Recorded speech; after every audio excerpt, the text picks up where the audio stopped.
Mm-hmm.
Gotta let that music rock. Gotta let that music rock. Hey.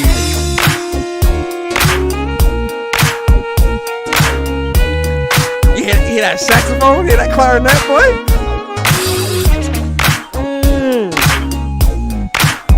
Ooh, hit it, boy.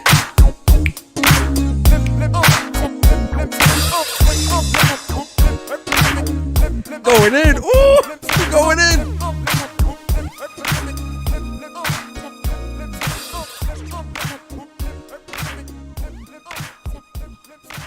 Going in. Ooh-wee.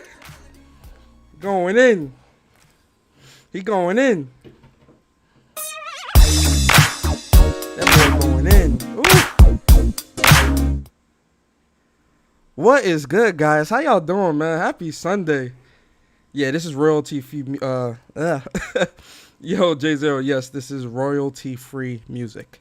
Yes. Yo, guys, what is good? What is going on? It is your boy Persona of Gaming with Persona, host of When Persona Speaks, and we are back. We are back, guys. I know, man. You guys ain't seen me since Tuesday.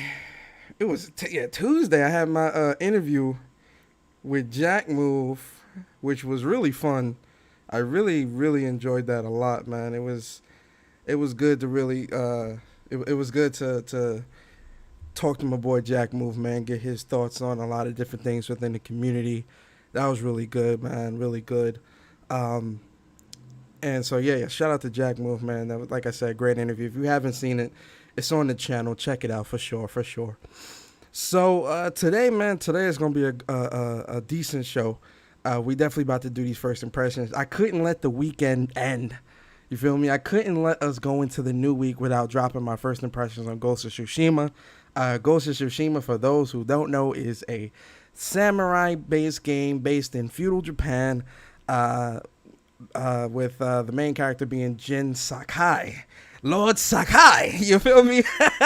And it's the setting is based off the Mongolian overthrowing of the island of Tsushima, which is in Japan. It is a real island and things of that nature. So today, man, we're going to talk about our first impressions. The game came out Friday, June 17th. I've been playing it since I've been playing it since midnight. You feel me? And midnight Friday, I mean. And you know, I've been playing the game pretty hardcore. I've really been on it all weekend. If you follow me on Twitter, you know this. You know that your boy been on that Ghost of Tsushima all weekend, because I have been flooding my Twitter. Wait, let me show you guys my Twitter, bro. Hold up, man. Yo, I have been... Oh, first off, before I even... Wait a second. How rude of me. Wait a second. Before we even get into any of that, let me back up for a second. I got to say what's up to the chat. Yo, chat, what is good, man? Shout out to the early birds. Arsenic Steel, J0, Rollo Guard, J Barre. That's my bro right there in the building. Mr. Corleone in the building. Social Joins in the building, man. I appreciate you guys so much.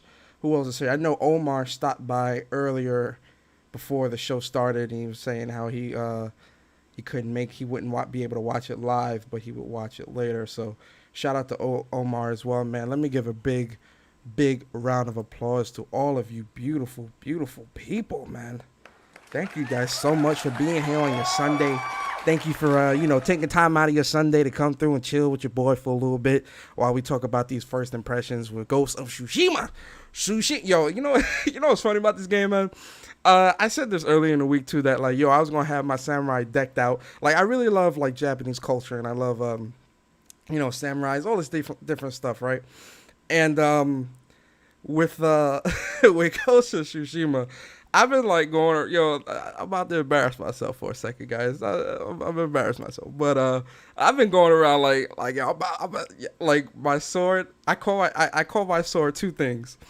I call it, if you follow me on Twitter, I called it the Tensaiga from Inuyasha. If you guys haven't never watched Inuyasha, it's a great anime. So I call my sword the Tensaiga, but then I also call it the Batosai. Shout out to Barry, know what the Batosai is, boy. The Batosai from damn it, yo, I just had the anime in my head too. Bari, but Tostai. Where is it from again? I keep forgetting the name. I always forget the name of the damn anime, and I literally just had that name. Cause it's been a long time since I've seen the anime, but I remember the name of the sword, the Batosai. Uh, so, I just be like, yo, I don't know, like, I'm like having so much fun with this game. Raph, what's good, bro? Appreciate you. T-Mang in the building. Appreciate you guys coming through, man. Big round of applause for you guys as well, man. I hope you guys enjoy the show. Kenshin, Rurouni Kenshin. Thank you, Arsenic. Rurouni Kenshin, the Batosai. Rurouni Kenshin. I always forget the anime too, man. It's been so long since I've seen that anime. But I walk around calling it that, like all weekend, like no bullshit. If I was streaming this game, you guys would be laughing at me because I'd be like, Tetsaiga, go.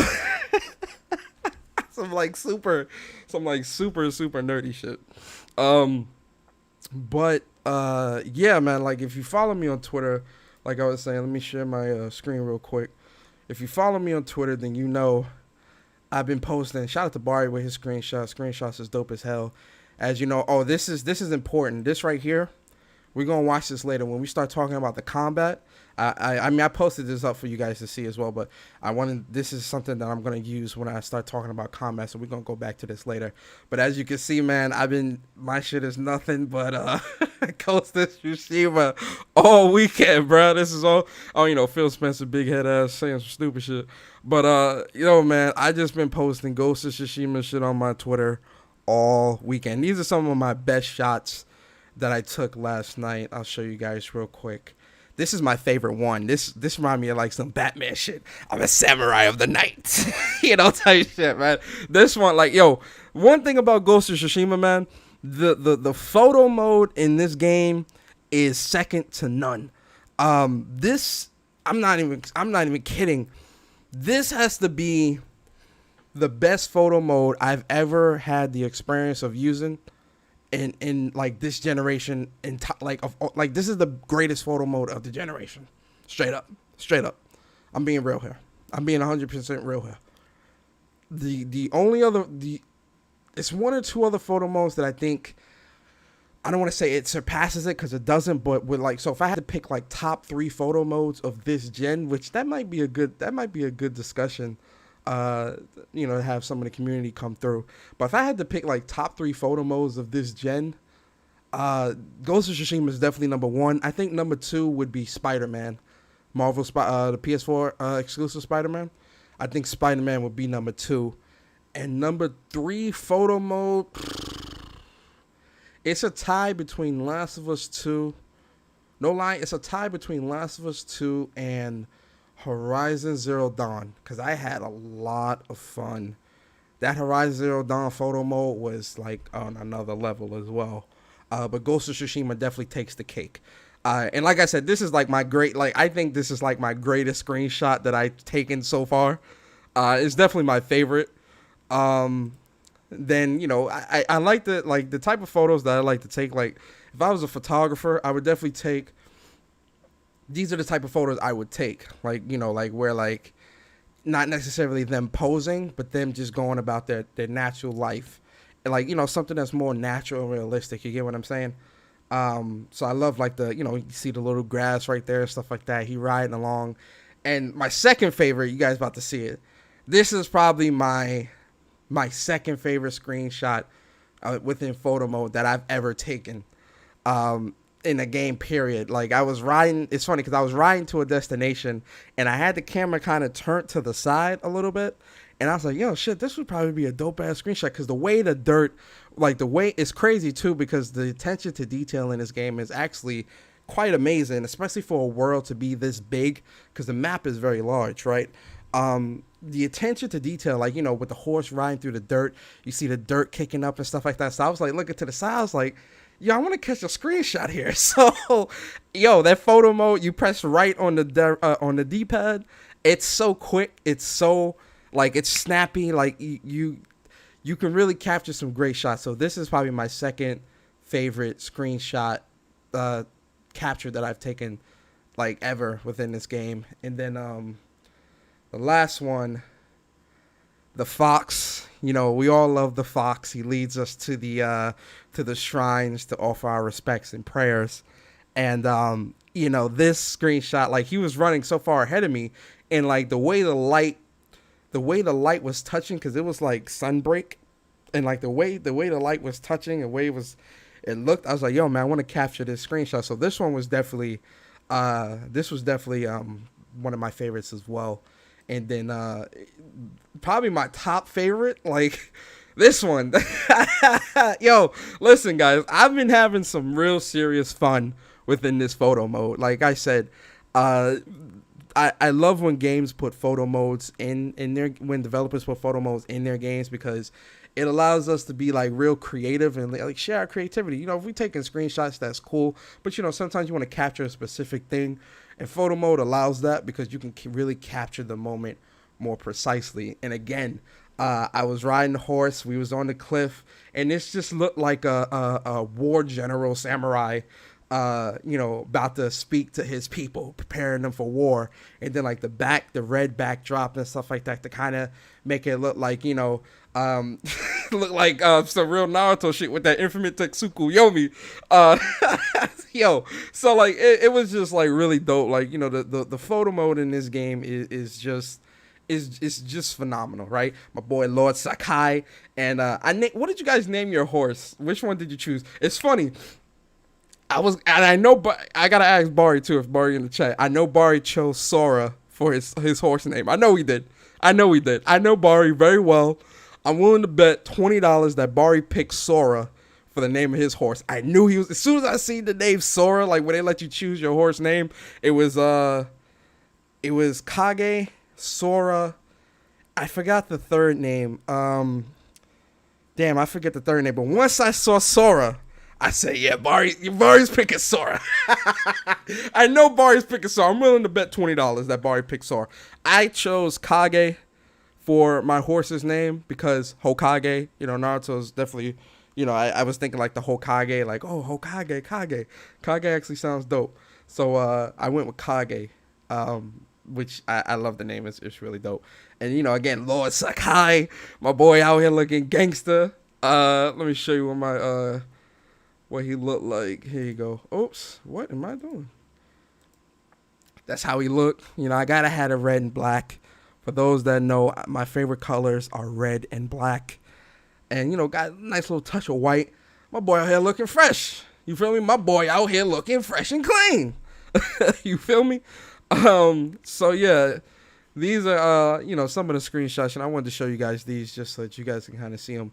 These are some of the screenshots that I took and, you know, posted up. I got a ton more that I'm going to post up later on. It's just, I know I've been flooding my Twitter with this stuff all weekend. So I was like, let me slow down a little bit.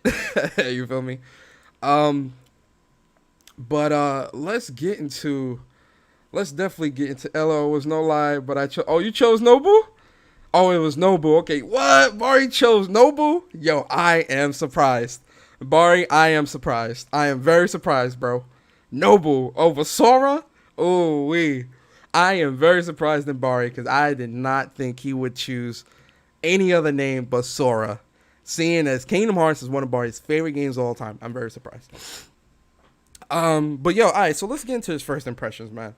One thing I want to point out too is it's funny too, right? Because every PlayStation exclusive that comes out, I always say this, right? And then sometimes I have to be like, is it really the best looking? Or is it something better, right? I always say that, you know, PlayStation outdo themselves when it comes to their exclusives when they're putting them out. It seems like each exclusive that they put out, it gets better and better. Better in terms of how they look, better in terms of, you know, just all around, right? I think they're continually growing upon themselves, and I think the development studios are learning from each other, which I think is phenomenal. With Ghost of Tsushima, you know, in the very beginning, I did say that graphically this game overthrows Last of Us 2, right? Vanny Pan, what's good, bro? Oh, Corey Macy, what's good? What's good, boys? How y'all doing, man? Appreciate y'all. I said that this game looked better than Last of Us 2 when it came to like the character models And that's only slight. That's only slightly. Plus Ultra, what's good, bro? It's only slightly. When I say that, I only say it slightly. We're like, we are not even talking half an inch. We're talking like a couple of small inches, not inches, but centimeters. Like only slightly, right? The world, and I'm not sure if it's fair to compare both worlds, right? In terms of like the environments, just because one's open world, one is more linear. One thing I will say with Ghost of Tsushima, this open world game, I'm keeping it real with you guys. This is definitely one of the most beautiful open world games that I've played this gen. The open, it's crazy too, because for it to be so open world, you wouldn't expect it to I don't want to say you wouldn't expect it to look that great, but I'm almost a little surprised that it's this consistent, right? Because normally there's certain areas within open worlds where things may be lacking. And granted, I'm still only on the first. I'm still only on the first part of the island. Let's get one thing straight. With this game, with Ghost of Tsushima, one of the things too that this game, and I'm kind of jumping around here, so we'll bring some order. With one thing that this game does right. Yo, Sick Humor, what's good, man? Andre 6K, what's good? How you boys doing, man? I appreciate you guys chilling out with me on this Sunday, man. Thank you guys so much. I appreciate all you guys, man. Thank you. One of the things I think that people also have to understand with this game is that this game is very consistent when it comes to its open world aspects, which really surprised me, right? Because we're at the end of the generation, and we're in a point in time where we think that developers have squeezed all they could out of this game, right? Not out of the game, out of this console, right? And here comes Sucker Punch, where realistically speaking, Sucker Punch opened the gen. Well, Gorilla opened the gen with Killzone Shadowfall, but outside of that, Infamous Second Son was the next big game to come out, because Second Son came out in 2014, right? So it's funny to see Sucker Punch kind of open the gen with a game that looked very beautiful and still even holds up to today, right? Then them close the generation with a equally, if not even more beautiful game, at the end of the generation, right? Because, Infamous Second Son is a very beautiful game. Don't get it twisted. Very good story, very fun to play. Then you see them go from that. And this is why I say that, with PlayStation developers, it's really good to see how versatile they are in their creative process, right? Because, you see Infamous Second Son, a very superhero-ish like game. They're very known for, the infamous games, Sly Cooper, things of that nature, whatever. And we go from Infamous Second Son to Ghost of Tsushima, which arguably is a extreme departure from what they normally create. You get what I'm saying? It's entirely different culture. It's much more open world, much more expansive. I remember at the 2017 PlayStation Experience, I was sitting in on their panel, and I actually got to meet the devs. Really, really cool, really cool people. And they were talking about how they actually went to Tsushima, actually spoke with people there. They actually, sat down and really tried to understand that culture, understand the history of samurais on Tsushima Island, and really was trying to capture the authenticity of Ghost of Tsushima. And they said themselves they did not want to disrespect the Japanese culture, especially the culture that's surrounded around Ghost of Tsushima. Around Tsushima Island and of those people. So it was really interesting to see them really go the extra mile to make sure that they created something that, one, felt fresh, two, felt new, three, felt authentic, right? So I really have to give props and really give Sucker Punch their flowers, because they really did a great job so far with this game. with the world, everything about this game, like, is, it's just really, really amazing.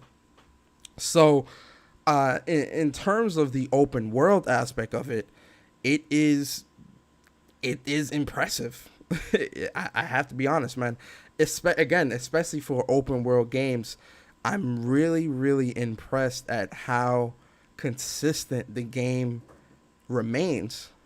Especially with the first part of the island, which shit, I forgot the name of the first part of the island. Jesus, it's definitely the biggest part. Actually, no, I think the third part of the island is actually bigger in terms of it's wider. It's not longer. With the first part of the island, it's longer. It's a lot. It's much longer. Pause. But you definitely see the size of it, especially when you're traveling from one side of the island to the other. It's definitely got a lot there, and it maintains its consistency all the way through. You get what I'm saying? And I was like, wow, this is very impressive, right? The way the game opens up, it kind of just throws you in there, which I can appreciate as well, because oftentimes, especially me, I've played games long enough to where I'm not going to say I don't need tutorials, but I feel like tutorials in a lot of games have become too handholdish, if that makes sense. You get what I mean when I say that, guys? It becomes a little too handholdish, where it's like, kind of let me make mistakes, and if I'm making too many mistakes, then you kind of intervene and be like, hey, look, you're supposed to do this. Do you know that? Type of stuff. You know what I'm saying? Ghost of Tsushima does that. It does that. Perfect example. One time, okay, so I was fighting a shielded enemy, but I was using the first stance that you get, not the water stance, the one before that. I forget the name of it because I rarely ever use it. And so right when I swung, the game says, hey, you got water stance, right? Water stance is better for shielded enemies. I forgot why I switched stances. And I was like, oh, okay, cool. I switched to it, and that's it. Things like that it does, but it's not too intrusive. You get what I'm saying? Like, it's not too, like, every second stop this, every second this. It explains everything as you explore, right? And it encourages you to explore the game. It encourages you to really get out there and just boots on the ground, just go out and go. You feel me? One of the things that really impressed me, again, the game starts out with the invasion of the Mongolians. They're invading Tsushima Island, and you've got 73 samurai standing against an entire fleet of Mongolians. So first off, these motherfuckers is beast. So two characters that you meet first off is Lord Sakai, Jin Sakai, which is the main character, and then Lord Shinra, which is his uncle. And then you also see Lord Tadachi. He's the one that kind of like rides out and tries to speak with the Mongolians and tries to have like a fair like standoff one-on-one. And Khotan Khan was like, nah. Which I think Khotan Khan is actually Genghis Khan. I think that might be like their recreation of Genghis Khan. I could be wrong. I have to read up on the Genghis Khan history books. But I think that's their interpretation of Genghis Khan.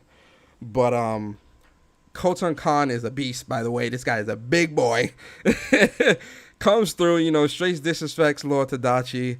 He dies. He burns to death. He dies, and that's just what starts the war. All the samurai riding out, and then it kind of just thrusts you into the war, right? You're riding through, and it kind of just gives you control, and it's like, listen, man, go out and fight, right? Ultimately, you fall, right? No, Khotan Khan is Genghis Khan's grandson. Ah, got you. See, shout out to Social, man. He know his history. He said, Persona, I got you, bro. No misinformation. Thank you, Social. So Khotan Khan is Genghis Khan's grandson. That's actually interesting. I gotta read up more on that. That's very interesting. And so Lord Shinra, which is Jin Sakai's uncle, gets captured, and Khotan Khan is trying to get him to make his people submit. And Lord Shinra the beast that he is like, nah. My peoples ain't surrendering, bruh. For what? Nah, man, you gotta work for this, man. And I'm like, yo, that's Lord Shinra's a beast. One thing too that like really like not creeped me out, but like had me like, whoa. When you got when Shinra, Lord Shinra got captured, right?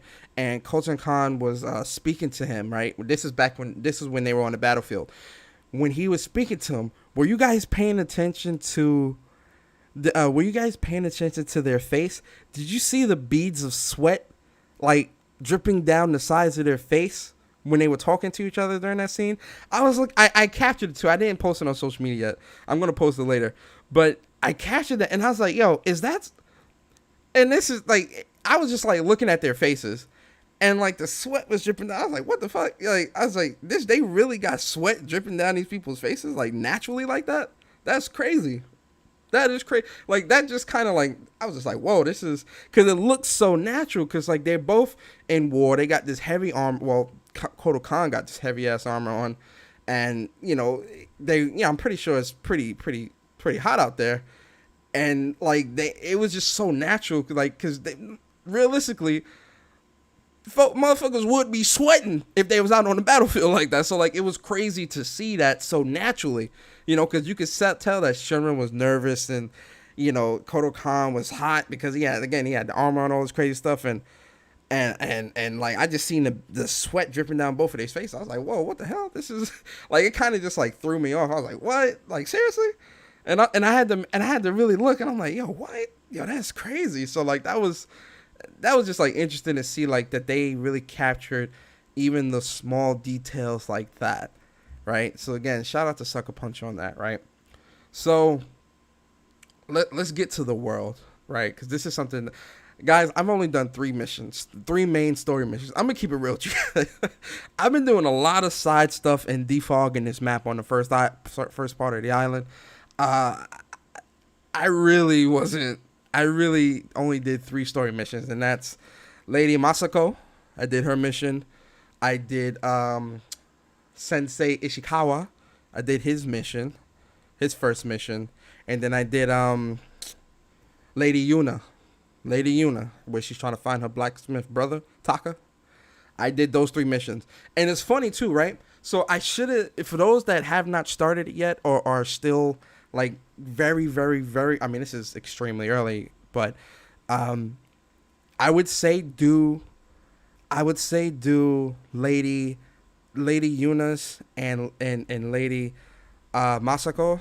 Do both of their main missions first before you do Ishikawa, because Lady Yuna, when you do her first mission,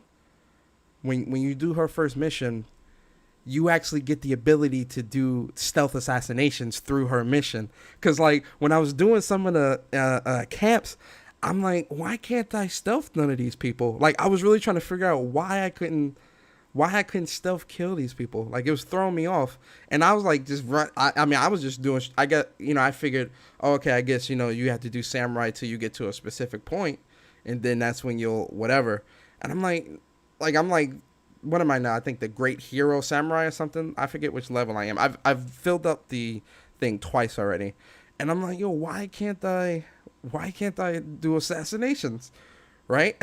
So, actually, yes, the bow. Yeah, I'm right. Yeah, social, you're right. Do Ishikawa. Yeah, okay. Let me change it. Do Ishikawa so you can get the bow. Yeah, so do Ishikawa and do Yuna, because Ishikawa you get the bow, and Yuna you get the stealth assassinations. Masako, you get the family armor, which is actually really good as well, because the family armor, especially when you upgrade, because I got the armor upgraded like the 3rd tier, and like, yo, because you're going to take some damage in this game, and the pre-order armor is great, but you can't upgrade it. You feel me? So with Masako, when you get her family's armor, you're able to upgrade that armor, and you're able to take a lot more damage, right? I was using the pre-order armor, and then I switched to the traveling armor. And yo, listen, you want to upgrade these armors. Like I said on Twitter, you guys want to upgrade these armors. You definitely want to upgrade your armor, because it matters. And certain armors call for certain situations, but we'll get into that in a second. So I'm sitting here going around the world and I'm like, yo, I can't stealth kill nobody. And it was bugging me because I was trying to tackle a lot of these camps through stealth. So I'm like, yo, why the hell can I stealth? And then I was like, all right, I finally caved and I did Yuna's mission. And I'm like, oh, okay. Now I can stealth. Because stealth killing is really cool too how they did this, how they did that mission. Because you have to, it's against the samurai code to sneak and kill people. That's very dishonorable. You feel me? And they really make that prevalent when you do that first Yuna mission, right? And when you're stealth killing, it's so sloppy and it's so loud and it was disgusting, bruh. It was disgusting. I was like, yo, I was like, yo, this cannot be the stealth through the whole game. This shit's so sloppy, and it's because he really didn't want to do it. And then they really made that clear because you go straight into a flashback mission when you're chasing the bear. And I was just like, oh shit, man, like this is dope. Like they're really explaining why, right? And then it's funny too, because after you complete that Yuna mission, right? If you stealth kill somebody else, like outside of the mission, like in the mission, you're going to do the stealth killing, whatever. But after you finish that Yuna mission, if you go around the world or wherever, anywhere, and like try and stealth kill somebody, once you stealth kill him, you get like this crazy flashback, like instantly, where like it flashes back to your uncle telling you that it's dishonorable to sneak and kill people. And like he's like all disorientated and stuff. And then he's like apologizing to his uncle, like, I'm sorry, uncle, and all this stuff. I was like, damn, that's really dope. Like, he's really, like, it's funny, man, because, like, when we were seeing trailers of the game and seeing, like, when the developers at the State of Plays was explaining how you can choose between, tackling stuff as a samurai or doing the ghost method, I didn't think that there would be any type of conflictions with doing that.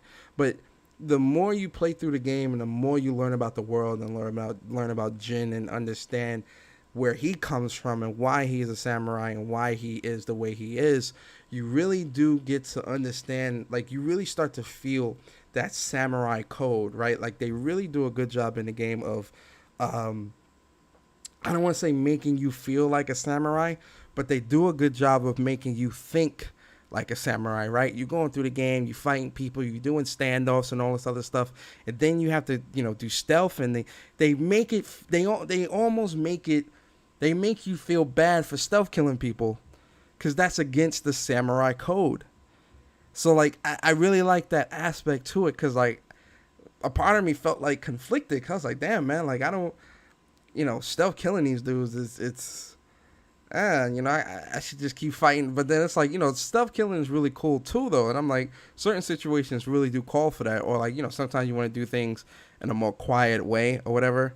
So like, they really leave that choice up to you, right? It's not something that's forced, which I can appreciate, right? If you want to tackle things through stealth, you can do that.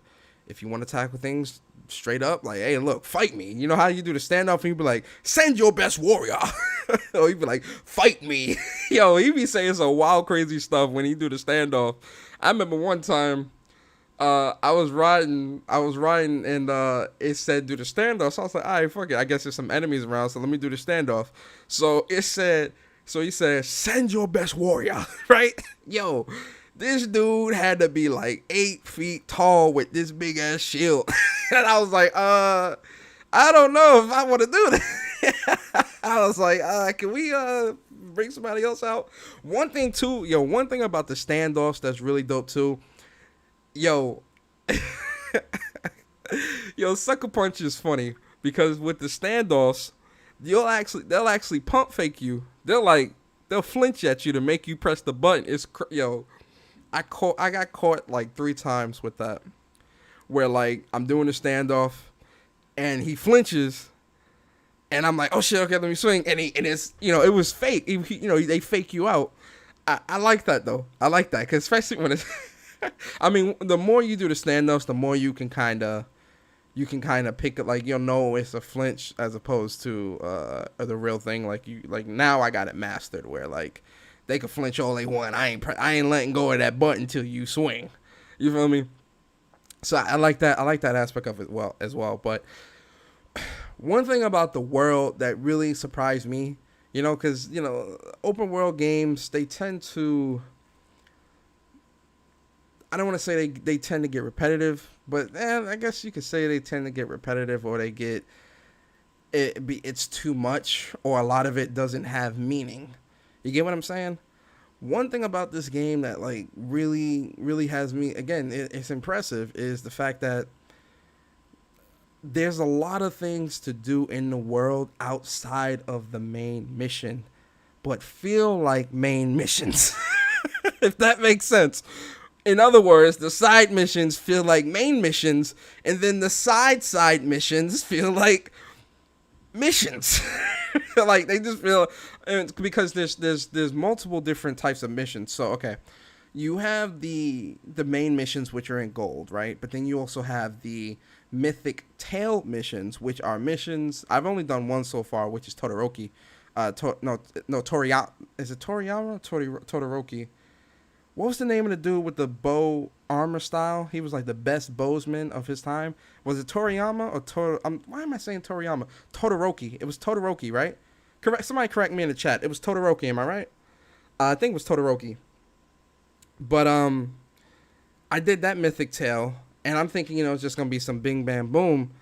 And yo, man, when I got to his resting place, or what was to be believed his resting place, and the last of his bloodline, Shorty, came through, I was like, hold on, I'm about to fight Shorty? And it was like, oh, I don't want to fight you.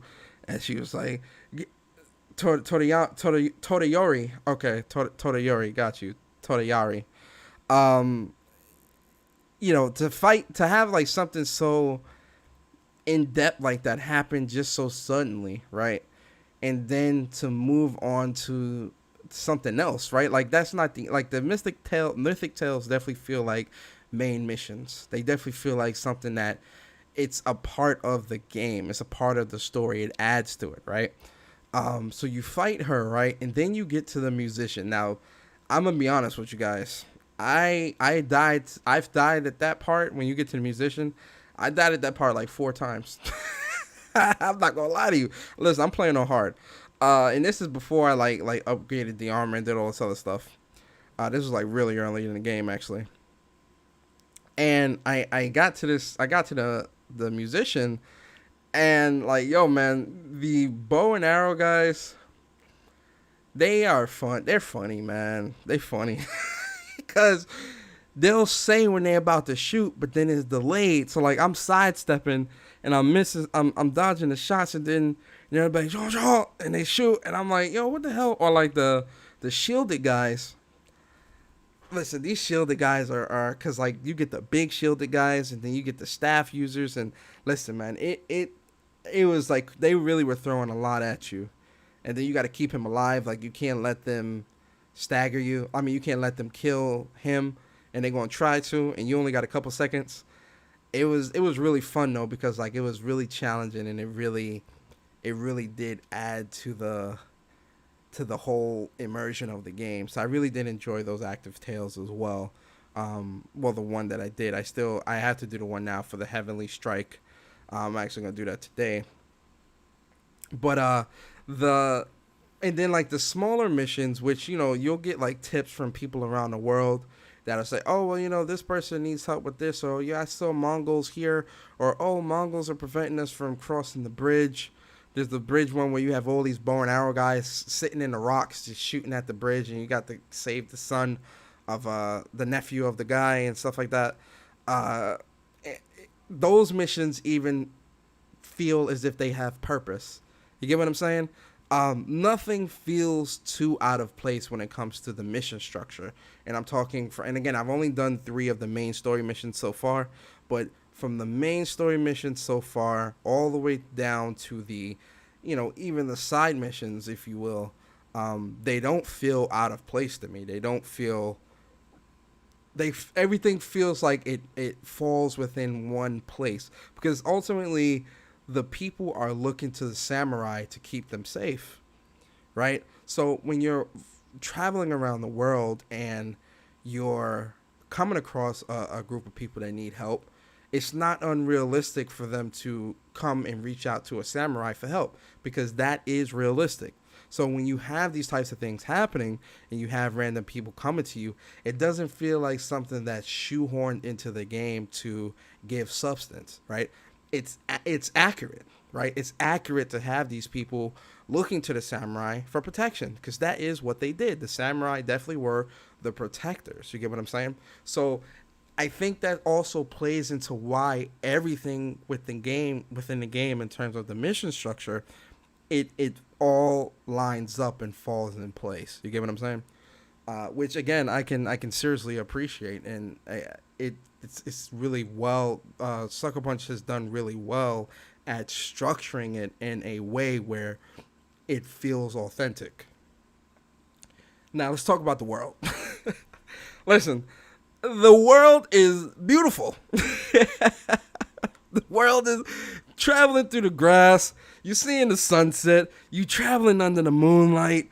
You know, you're seeing different animals, bears, goats, cows, chickens, all this other crap.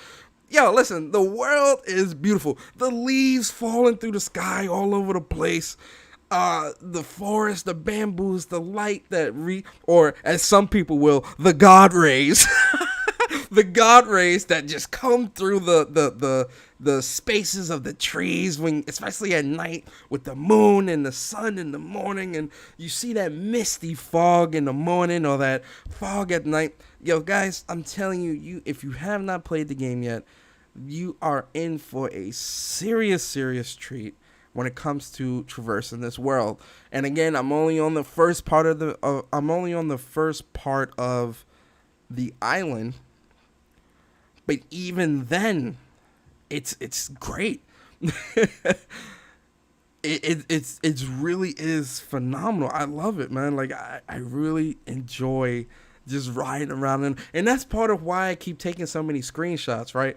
Because I mean, I take a lot of screenshots anyway, because I love to share my experiences with the world. What did Corey say? Right now, I am tracking down a Straw Hat Ronin, but I keep getting sidetracked by new stories to take me off into the exact. Yo, Corey, that's a fact. Yo, the Floyd, what's good, bro? Appreciate you coming through, man. That's a fact, because I'm on that Ronin mission too, because I definitely want to get that Ronin armor set for sure. Definitely want that Ronin armor set. That's a fact. But yes, I keep getting sidetracked, and it's not even just the missions for me. I'll be riding, and the light will hit a certain way, and I'm like, ooh, I gotta take a picture. I gotta take a picture. Like, I just be like, oh, like, I'm riding through this forest, I'm riding through the wind, I'm riding through the grass, whatever, and it'll just look good a certain way, and I'll be like, oh, that's kind of nice.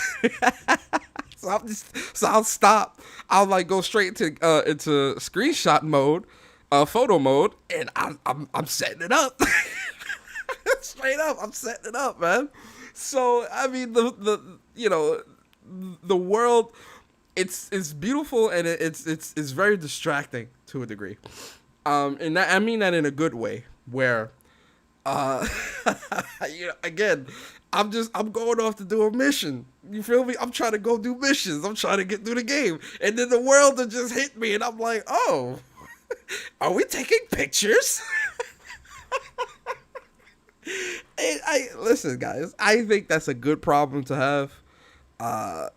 I'm going to be within this world for quite a bit. I am going to progress the story today, though, like progress it a little bit more. And really dig deep. Yo, Chris Righteous, what's up, man? I don't know if I said what's up to you. JS was good. I'm loving the game. I'm going for the Mythic Tail Armor. Which one, Chris? Man, I had problems fighting a bear. Yo, listen, man. Them bears, I shot a fire arrow at one of them bears, man. That man died instantly. I said, listen, bro, don't be running up on me, man. You feel me? Don't run up on your boy. All right, I'm a samurai. You feel me? And you gonna respect me. You're going to respect me, so don't run up on your boy. So, the animal fights is pretty straightforward. Yo, listen, there was one bandit camp where I was fighting two dogs, man, and them dogs this was early in the game, and them dogs was chewing my ass up. I was like, listen, man, we not about to deal with this, okay? Y'all boys about to get this Batosai, and we moving on. Yeah, I got fire arrows because I progressed Ishikawa's missions because he has 9. Like that's what I'm saying. Like the side mission structure feels so. It's really is expansive because once you do the first initial mission for Lady Masako and Ishikawa, you have 9 more missions for them that you do. And so I think it's at mission 4 or mission 5 you get the fire arrows from Ishikawa. So that's what I would, the fire arrows definitely come in handy. So I was definitely laying waste to some fools, you feel me? So that's that. The world is beautiful, like I said, really, really great, really, really entertaining. I love it, man. I love it. Um, them bears always throw me around. Yo, man, the bears is a problem, man. If you coming at them unprepared, yo, you know what other enemy like? Cause that's one thing too about the enemy type. Cause let's get into the combat. So there's different tiers of these Mongolians, right?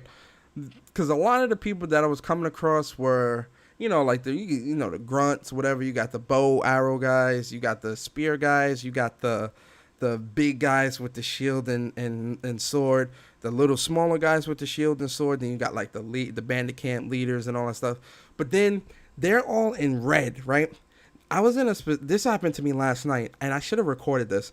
I was in a specific part of the world on the first map, on the first area, right?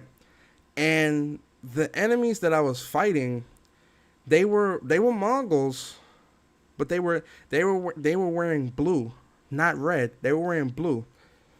And these dudes were different. I'm sorry, bro. I got my ass whooped. I had to use a lot of resolve on these dudes because these guys were different. They were throwing bombs at me. The weapons they were using were the weapons were different because one of them had like this big heavy sword, and then one of the big dudes had 2 big heavy swords, and his swing patterns were very different. And then the other guy, the one heavy sword guy, his swing patterns were different because I was so used to like this, like, because you really you can really download people in this game. And this is why I said this game is like a fighting game, because you're going to get caught mashing, right? It's like the game knows when you're mashing. The game knows when to whiff punish you. It's crazy. Like it's crazy. So there was a spear guy as well, and his swing pattern was different. And I was so used to fighting them with this one specific swing patterns where, like, the spear would stab you once, and then like you sidestep, and then you get your hits off, and then, like, the enemies, like, you kind of can down on them. But these enemies I was coming up against with the blue armor, nah, these guys were fighting way different. Then you had dudes in the back throwing bombs at me and shit. I was like, and it was like 6-7 of them, man. And I was like, whoa, okay, hold up, let's get some order here, guys. Like, hold up, you guys are coming at me a little too aggressive here, man. I'm gonna need you guys to back up. Play me 5 feet. You feel me? That kind of threw me off last night because I was just like, whoa, like, needless to say, they beat my ass. I mean, I still won, but I had like 5 resolve, and then by the end of that fight, I had 1. That lets you know. That lets you know what's going on here, right? But let's talk about the combat, right? So, the combat, I've been seeing some mixed feelings about the combat, and it's definitely something. Hold on, let me. I've been seeing some mixed feelings about the combat, and it's definitely something that I want to speak on. Cause, listen, man, listen, guys, listen. Hold on, let me pop out the chat before I switch over, so that you guys can see. Oh, what just happened? Did it just delete? What just happened? Oh, there we go. Hold on, guys. Let me pop out the chat. I want to make sure I see what you guys talking about, so that cause one thing about the combat, man. The combat is one. It's crazy because Jin's swings are very, like, he's a samurai, so his swings are very precise, right? So because his swings are very precise, you can't just mash, mash, mash, mash, mash, mash, mash, mash, mash. Like, it's not a, this isn't an action RPG where you can just mash, mash, mash, mash. Nah, it's not. You're gonna have to block. You're gonna have to sidestep, right? This game requires that. Like, you can't, like, you know how in some games you can overpower the enemy. Excuse me. You can overpower the enemy with attacks and kill them. Like, you just keep hitting them and it'll keep being like a guard stun type of thing. Keep hitting them, guard stun. Keep hitting them, guard stun. Nah, man. These guys going to parry you. These guys going to parry you. These guys going to, especially if it's more people, like if you fighting multiple people, it's like the other team, not the other team, but the other enemies know when to attack when you focusing in on one person, right? This is a perfect example, right? So, let me switch. So, this was a bandit camp that I was doing yesterday, right? Last night, and I was fighting this, and again, this is before I could, this is before I had the assassination, so you already know. So in this, you're gonna see, like, I'm gonna let it play, and then we'll break it down, like, after the fact. But you're gonna see, like, I'm sidestepping and I'm trying to single them out, but the other teammates, the other enemies, they're not trying to let me rock. So I gotta kind of bob and weave everybody, especially when you're going against like 2 or 3 spear guys. It's very hard. And I was going against the leader in this as well. But check it out. And I'm playing on hard, guys, by the way.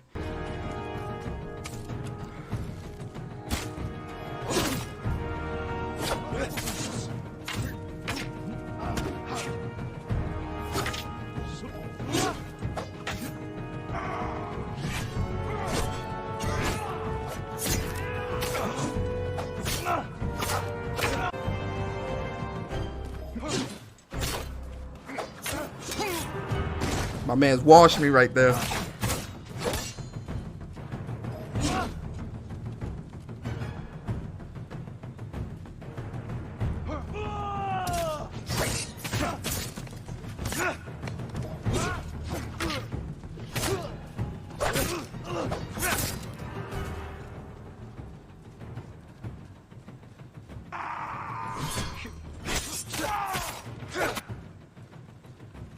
You see? Hold on.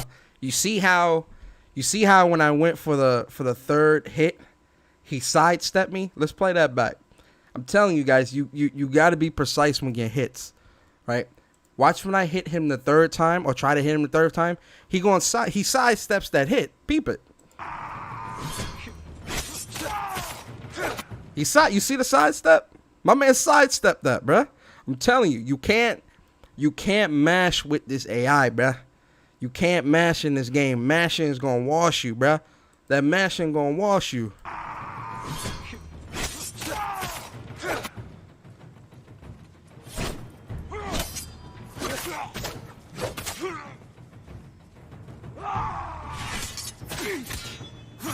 You see? He's parrying me. My man's is parrying me.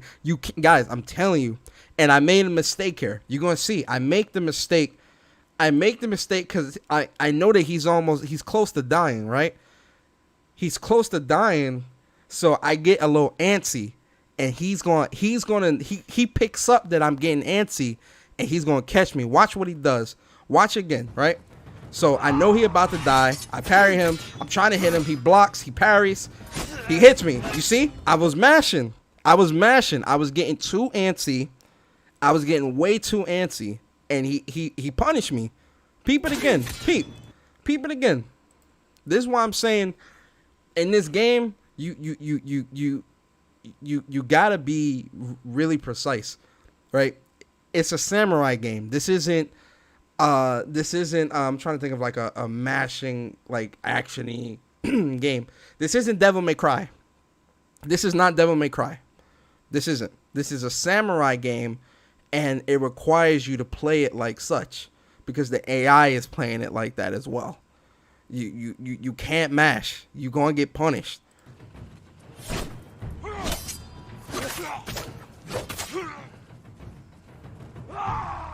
So yeah, parry him. I hit, he blocked, parries, bam, bam. And I got, ultimately I got him. But this not Devil May Cry, bruh. This not Devil May Cry. Yeah, I'm still trying to understand which stances are the best for like I be forgetting to switch stances sometimes. No bullshit. I be forgetting to switch stances. I'm not gonna lie to you. I be forgetting sometimes to switch stances because I just be like so in the moment sometimes, and I'd be like, oh shit, wait, I forget that I got like mad stances, so let me use this stance. I'll have that portion of it mastered. I'll have that portion mastered. I think I have it down now because like I've got the wind stance now, which can break the spear guys' break their guard. So I'd be switching to that so I could take these dudes out quick. And I got the ability where I can parry the bow users. I can parry their I can parry their bows now. Their arrows, I can parry their arrows and like block them shit. So them fools is about to get washed, but I just want to break down real quick. So with one thing I think people have to understand about the combat in this game is it's not like super hard. Even playing on hard, I'm not struggling, right? But it does require you to think. Because just like Barry said, he said, stone stance could have been better there. I wasn't thinking stone stance in the moment. I was just thinking, I got to take this guy out. It requires you to think because certain stances and certain movesets work better on different enemies. And I think that's why I love this combat so much because it keeps you on your toes and changing up your stances. Because, again, if I had the wind stance here, right? Going against there's two spear users, right? If I had wind stance, I could have took these guys out quick, but I don't have wind stance, so I can't break their guard. So I have to like sidestep them and wait for them to make a mistake. Sidestep, hit. But had I had the wind stance here, I would have been good. And I didn't, break their guard, knock them out easy. But the reason why I love the combat so much is because it keeps you on your toes. It keeps you thinking. It keeps you trying to understand. You really have to go into the fights understanding the battlefield because if you got spear users, shield users, and regular sword users, all three of them require 3 different stances to maximize your damage output, but also in breaking their guard.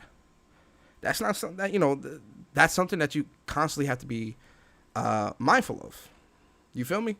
So that is one thing that, like, with this game, I really can appreciate is it keeps you on your toes.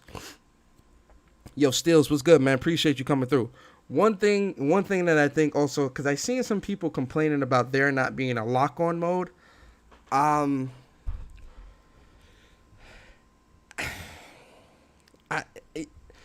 Maybe it's me. Because me personally, I don't find an issue with there not being a lock-on mode, because normally, like, you'll see here, right? Like, let's go back. Let's go back a little bit. Let's go back, right? Why, I wouldn't, like, you see how all the enemies are congregating right here, right? I'm not fighting here. I'm not fighting here, guys. I bring them down the stairs. You feel me? I back it up, I play it a little bit, then I see, all right, there's too many of them. Yeah, I can't do this. I'm realizing, I can't, this space is too tight. So what do? I gotta back up. Right? Back up. Yep. See, bring them down the stairs. Bring them down the stairs. That's it. It's more room. It's more room right here. Right? It's more room right here where I'm at. I can move around a little bit. I can sidestep around here. You feel me? I don't see an issue with there not being a lock-on mode. Personally, you know, bring them out a little bit. It's more space up here now. Then I'm like, all right, I got to back up a little bit. You back it up. Yeah, see, back up. Yeah, bring them down. Bring them down. You see? More space. It's more space. I'm backing it. I'm being mindful. Like, this is one thing I think people gotta understand. You gotta be mindful of your surroundings. Why would you? I wouldn't fight somebody in a enclosed space to begin with, especially not no spear user, not no dude with double swords or anything like that. You gotta back up, man. Like, sometimes it's good to back up, get your stance going, and let them come. You know, bring them down the stairs, man. Bring them down, right? Because once I bring them down, look, I waited there because I wanted him. I waited there because I wanted one of them was gonna rush me. It just so happened to be the sword guy, so I can parry him and finish him off.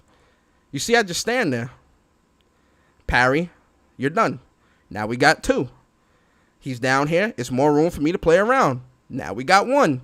It's just me and the leader.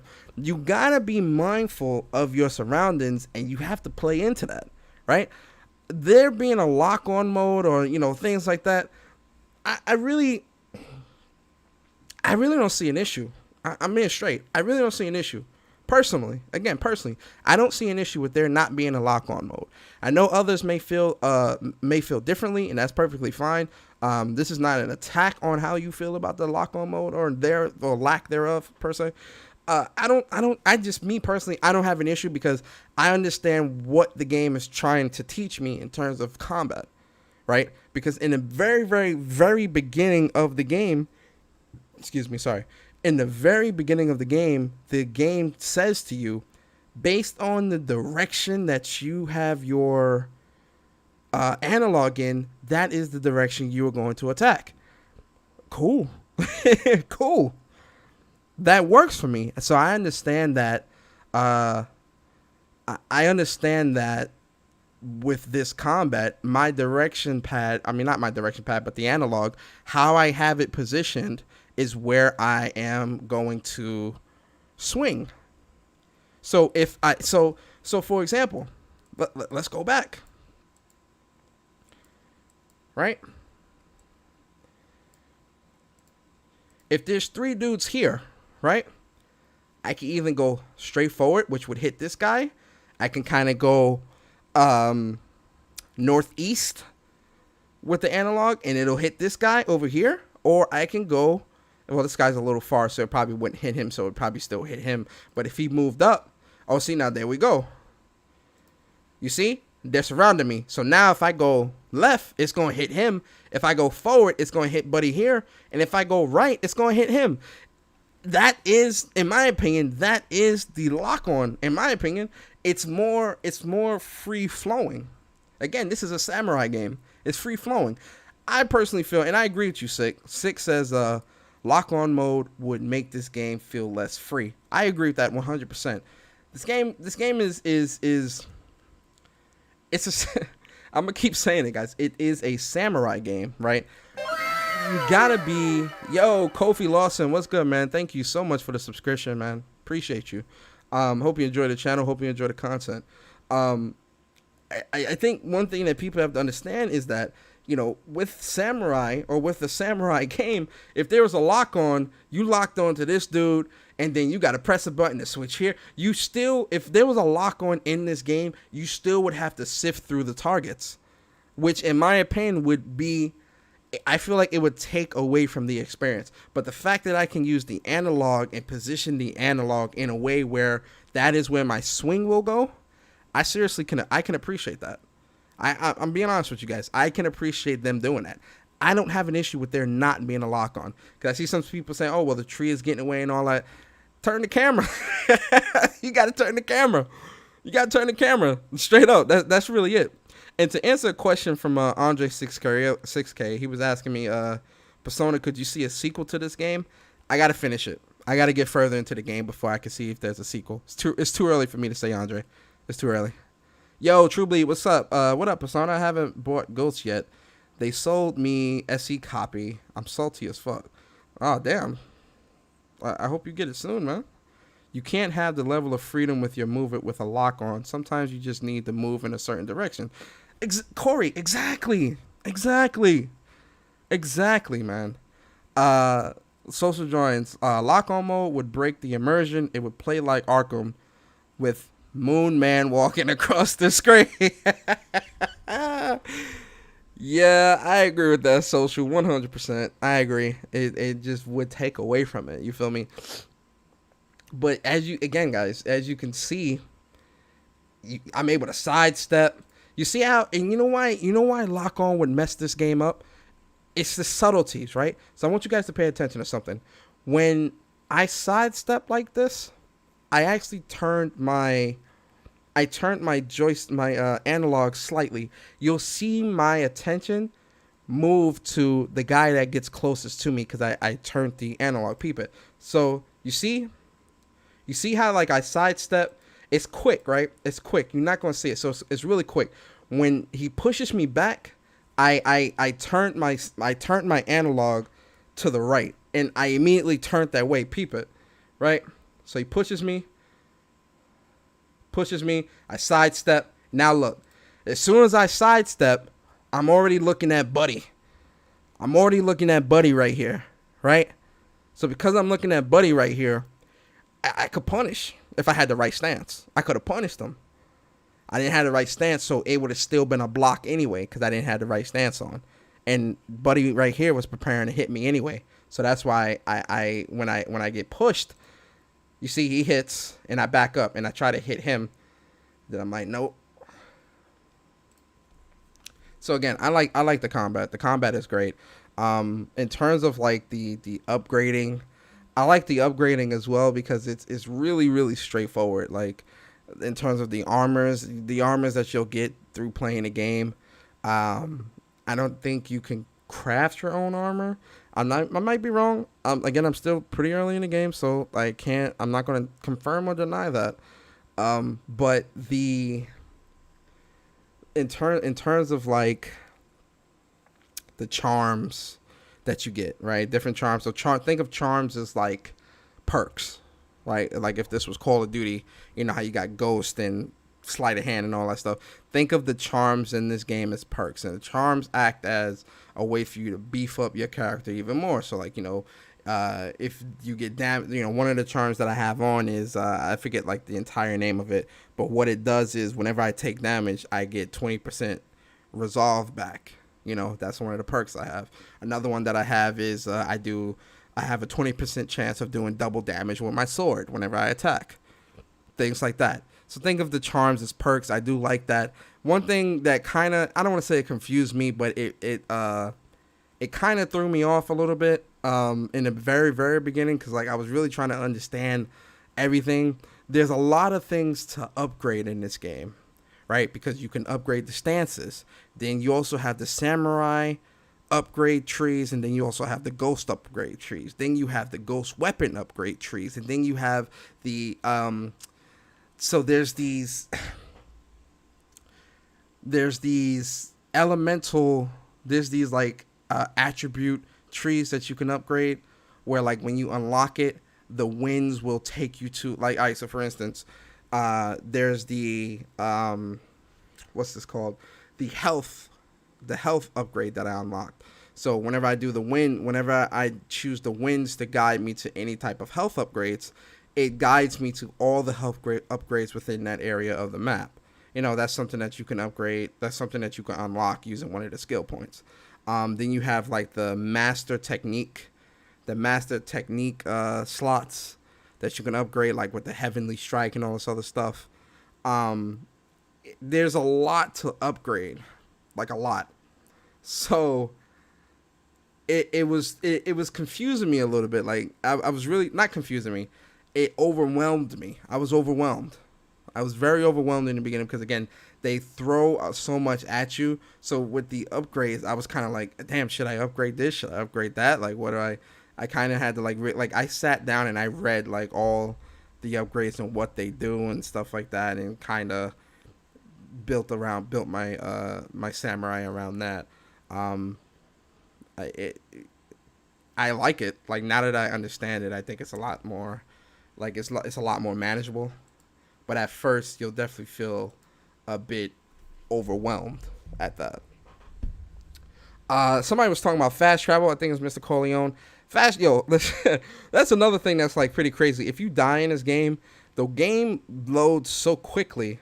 Like it's, especially for the world to be that big. The game, like you would think you was playing on a PS5 SSD. The game loads really fast, and the fast travel is really, really fast. Like it's like a couple seconds. It's like bam, you here, bam, you there, bam, you there. It's really, really fast. I'm actually quite impressed at that. I hope they do like a developer diary or something, or it might be something out with that. But I would love to watch or read about their development process with this game, because especially with the world, because again, that it's very impressive, very, very, very impressive. But I'm trying to think what else. Yeah, so far, the game, what's funny? The game feels a lot like Horizon Zero Dawn in terms of like traversing the world and the openness of the world and stuff like that. It's like I get Horizon Zero Dawn feels, which is a good thing. It's still its own game. Don't get it twisted. I'm not trying to put it within that category, but I reminisce of Horizon Zero Dawn playing this game, which is again a good thing. The story so far, I'm still in Act 1. I only did the first 3 main story missions. It's still very good, very fun, very entertaining. The world is beautiful. Jin, Shinra, Yuna, Lady Masako, Ishikawa. Just the characters are great. The world is great. It's beautiful. If I had to give it a score, I'm not gonna give it like no. This is just based off what I've been playing so far. The game definitely, it's within the 90 range for me. I would say a 90. I wouldn't go above a 90 though so far, but a 90. I would give it a 90, a 90 Metacritic, based off first impressions only. I'm not reviewing the game, guys. That's just me. Like it's fuck that. It's 10 out of 10 for me so far, man. I'm loving this. I'm loving the game, man. I'm impressed.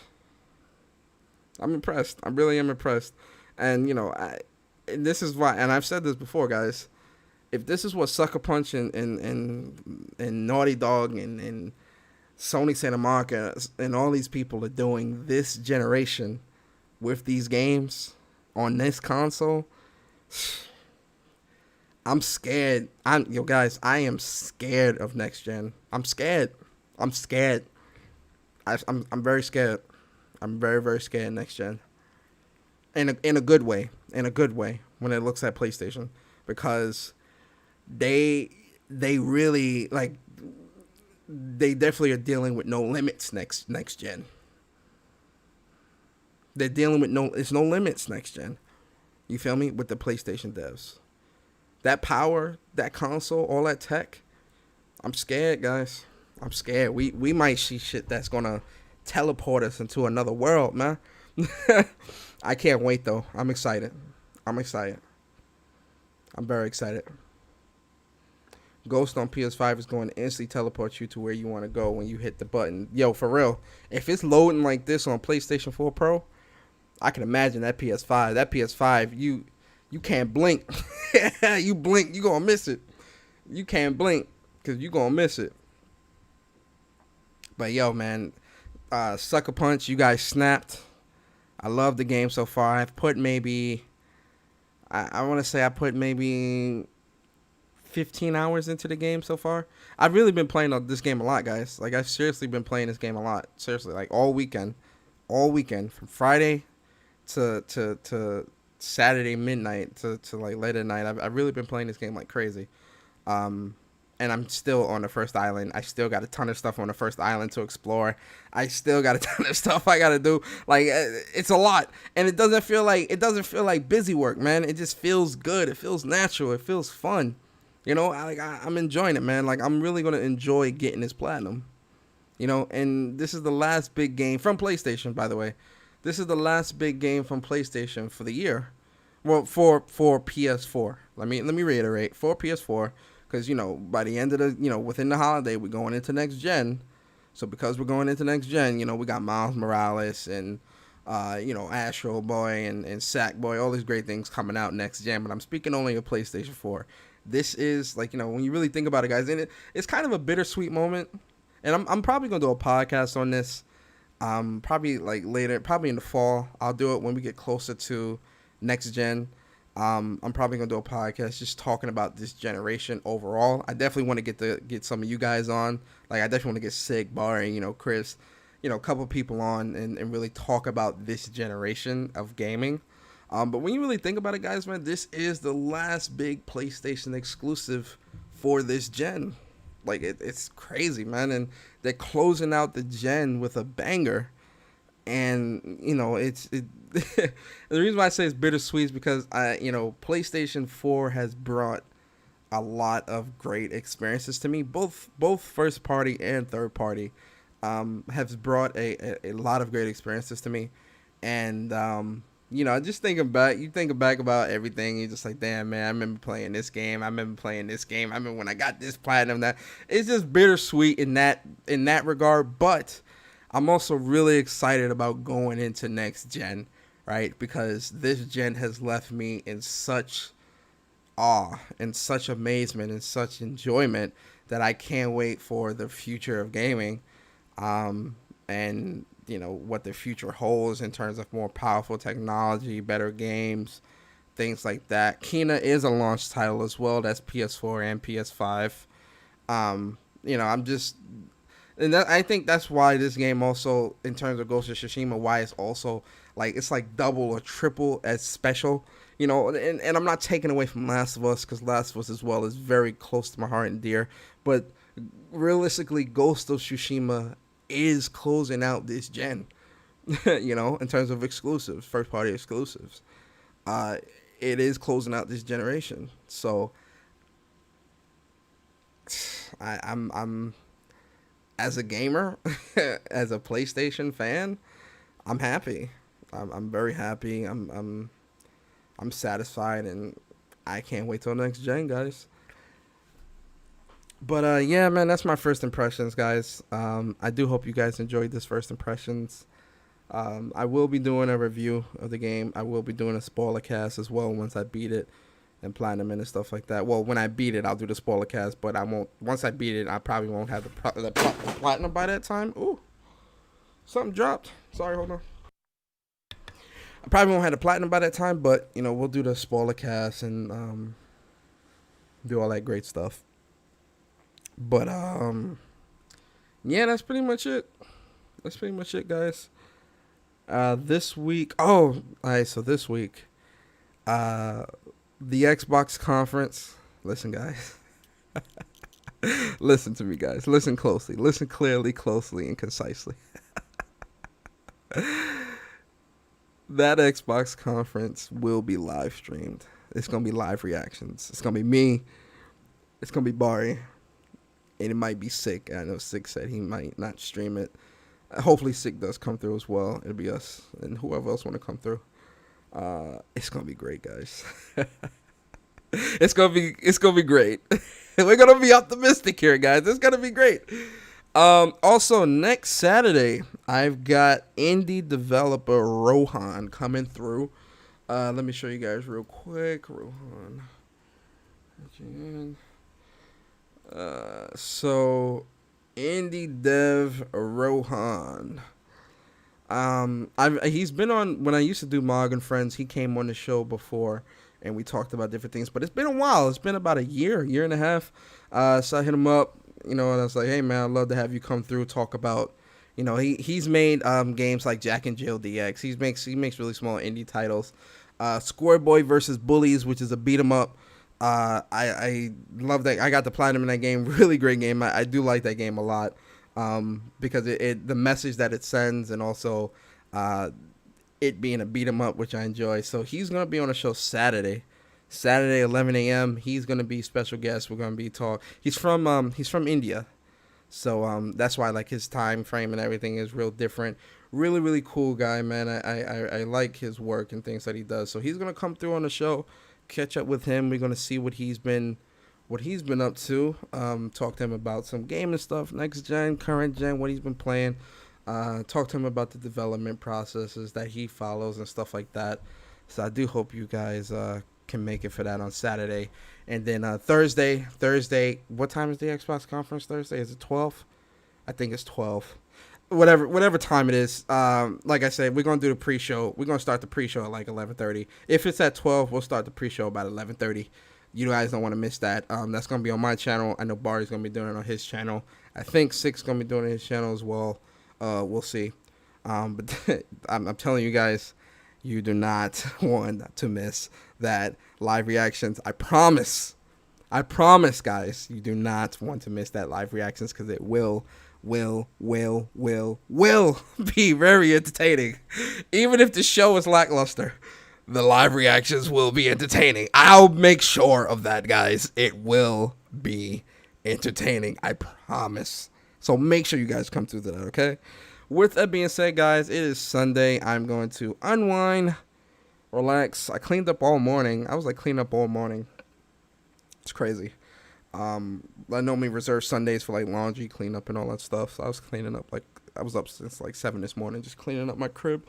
But I'm about to play some games for the rest of the afternoon and get ready for the work week. But yeah, guys, I appreciate you guys coming through, man. Shout out to all of you.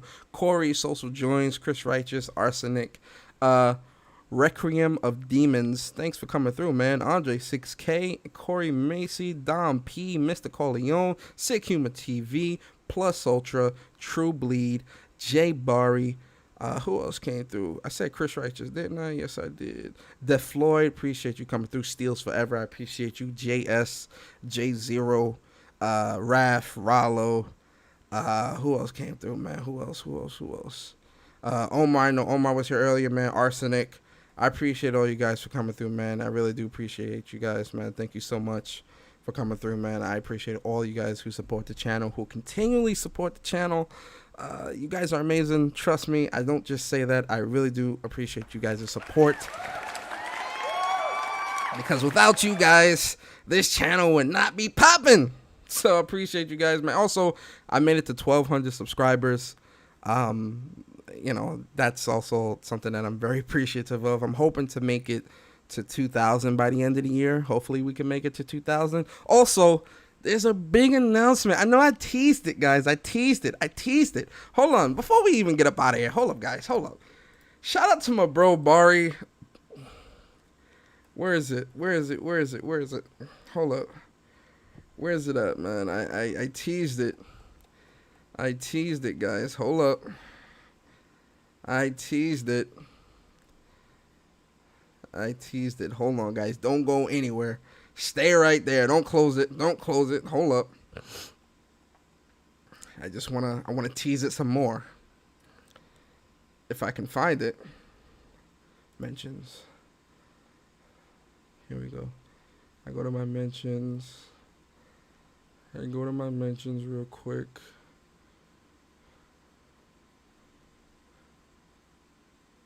I'm about to go to my mentions July 17th. Yeah. That was today, right? Yeah. Here we go, guys. I teased it,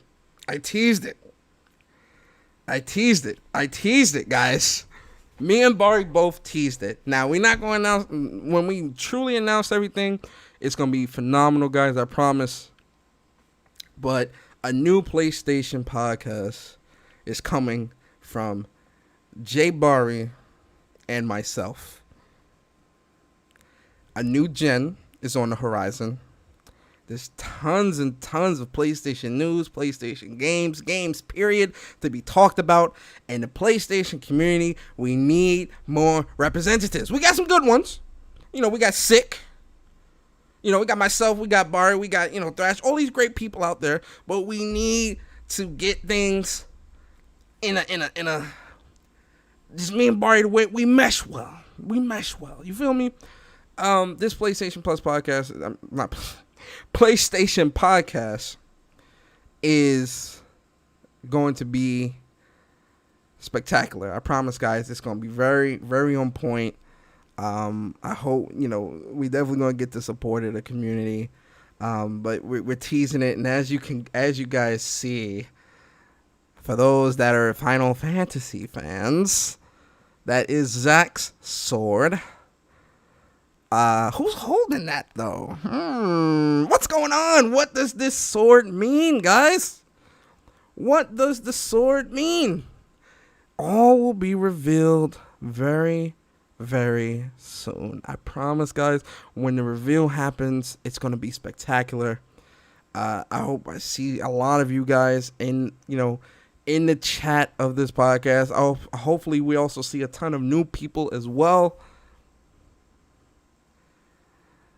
I can't tell you, sick. I can't tell you. Just know it's a PlayStation podcast. I can't tell you what the name of the podcast is yet. I can't, because that's giving away too much, sick. That's giving away too much. I can't. Not yet. Not yet. Not yet. Not yet. Not yet. But when it is announced, everything will be announced. The podcast name, the link to where you can subscribe to the podcast, the link to where you can follow the Twitter. Everything will be laid out for you guys. Everything's coming soon. I promise, guys. Just give us some time. Give us some time. Give us just a little bit more time, guys. I promise. It's gonna be on point. But yeah, guys, this is gonna be I know Barry for like 6 years. That's my boy, man. That's my bro. It's about time me and him came together and try to build a new brand. We both business orientated anyway, so I think us teaming up is it's gonna be deadly, guys. I promise.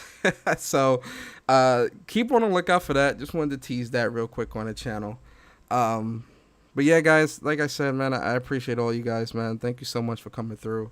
I hope you guys enjoyed the show. If you did, like, comment, subscribe. And I will see you guys later this week. We might do a Tuesday. Actually, no, we are. You know what? We are doing a Tuesday podcast because Phil Spencer was saying some crazy shit. He was saying some crazy stuff. Listen, man, a lot of stuff is. I keep talking. We're gonna talk about it, guys. Tuesday. I'm going in. Tuesday. I'm going in. I'm going in Tuesday. I am. I'm sorry. I keep beating around the bush, man. And I think that's my problem. I just got to come at you guys straight. Pause. I got to come at you guys straight. So that's what I'm going to do, man. I'm done beating around the bush. The stuff I'm seeing from Phil, man, Uncle Phil, it just ain't. I like, no one's speaking. Yo, my thing is, why is no one speaking on this stuff, man? Tuesday, we gonna do a show. Right, we doing a show Tuesday, so it's gonna be a week filled with content. Tuesday, we doing a show talking about the stuff Phil Spencer's been saying, the stuff that's been happening. We talking about it, man, because we got to. You know why we gonna talk about it? Because we all love gaming, and it's gaming news, and we gonna talk about it. You feel me? I'm gonna talk about it. Like, I'm gonna talk about the negatives and the positives, because that's just how I am. So we gonna talk about that. Thursday, live reactions of the Xbox show. Saturday, interview with Rohan, indie developer. I got content coming for you guys the whole week. Don't miss it. It's going to be fun. It's going to be entertaining. And I appreciate all you guys for coming through, man. I hope you guys have a great week. Be safe. Wash your hands. Wear a mask. And I will see you guys Tuesday.